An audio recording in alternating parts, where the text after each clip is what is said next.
Yo, why you always arguing with me? Yeah. I've seen your comments and videos. Me too. If you don't believe in God, then why do you talk about him so much? Yeah. I mean, it's like, I don't believe in Santa Claus. Nope. I don't believe in Bigfoot. Nuh-uh. And you don't see me making videos about them. Nada. I don't believe in the Tooth Fairy, and you don't see me arguing about the Tooth Fairy all the time. He doesn't believe in the Tooth Fairy. You know what I bet it is? Huh?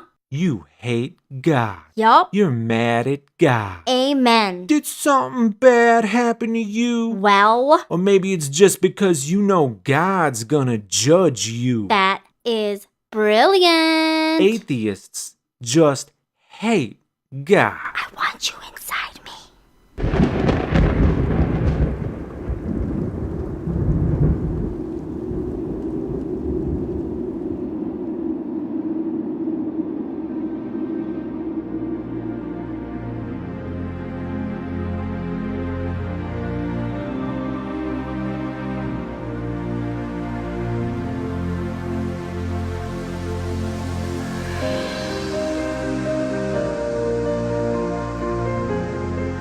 As nature reclaims abandoned American homes, as our infrastructure crumbles and our science standards fall behind, 4,000 new tax-exempt churches spring up in America every year, not for the Tooth Fairy, but for this so-called God.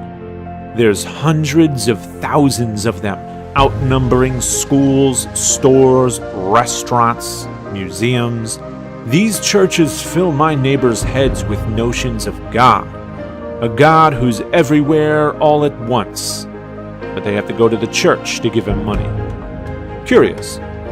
And then they come knocking on my door with their book, waking me up every weekend, not to tell me about the Tooth Fairy, but to tell me about God, to tell me how broken and unworthy I am.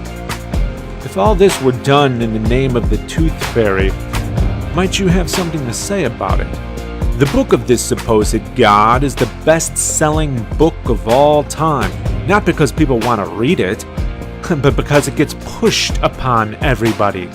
Under every pew, shoved in every hotel room drawer, given freely to children, grasped in the sweaty grip of every preacher on the street corner with his bullhorn, waxing poetic about my impending torture. There it is, written by people no different than you, telling us how and what to believe. And they're not talking about the Tooth Fairy, but if they were, might you have something to say about it? You say America was built upon Christian values, not Tooth Fairy values, and few politicians are considered electable without an obligatory "God bless America," no different than it appears upon countless billboards and bumper stickers placating the masses who need you to be like them, unlike Tooth Fairies.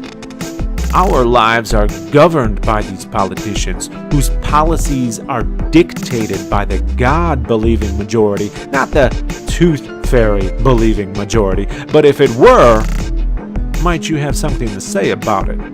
Because these politicians profess to believe in the same good and just God as you, of course we would expect them to behave most ethically. But do they? Of course not. Despite that, it's the non-believers who aren't trusted. Maybe that's because of the slander spread about us from self-proclaimed fair and balanced news all the way to the book of Romans, the propaganda of ages past, which they parrot, often without thought or empathy.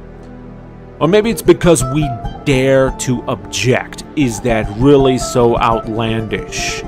After all, if the situation were reversed, might you have something to say about it? Now, I could give countless examples of impositions that might cause me to talk about a God I don't believe in, but in the end, what if it simply interests me, as it did Epicurus, who lived centuries before Jesus? not to mention the countless skeptic saints who actually played a part in shaping the God you believe in through the desperate rebuttals they received.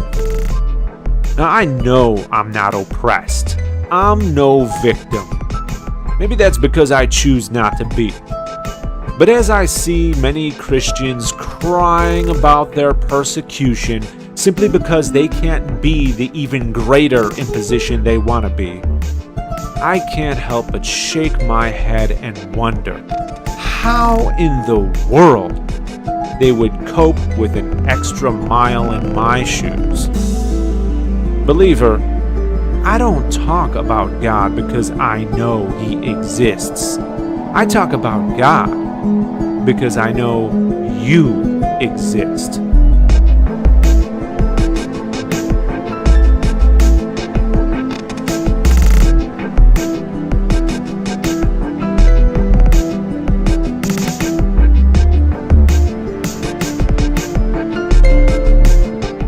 I want you inside me.